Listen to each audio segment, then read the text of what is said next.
सोलापूर महानगरपालिकेच्या इतिहासातील विक्रमी 180हून अधिक ठराव एकच सर्वसाधारण सभेत मंजूर केल्याबद्दल आमदार देवेंद्र कोटे यांनी महापौर विनायक कोंडाल यांचा सोमवारी सत्कार केला। सोलापूर महानगरपालिकेची सर्वसाधारण सभा सोमवारी झाली। या सभेच्या अजेंड्यावर विक्रमी 180हून अधिक विषय होते। महापौर विनायक कोंडाल यांनी या सर्व विषयांना मंजुरी देत सर्वसाधारण सभा गाजवली।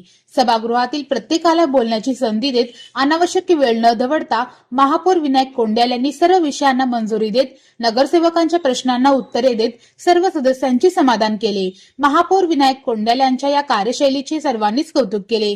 सोमवारी सायंकाळी सोलापूर महानगरपालिकेची सर्वसाधारण सभा संपल्यानंतर आमदार देवेंद्र कोटे यांनी विनायक कोंडाल यांचा शाल आणि पुष्पगुच्छ देऊन सत्कार करत कौतुक केले।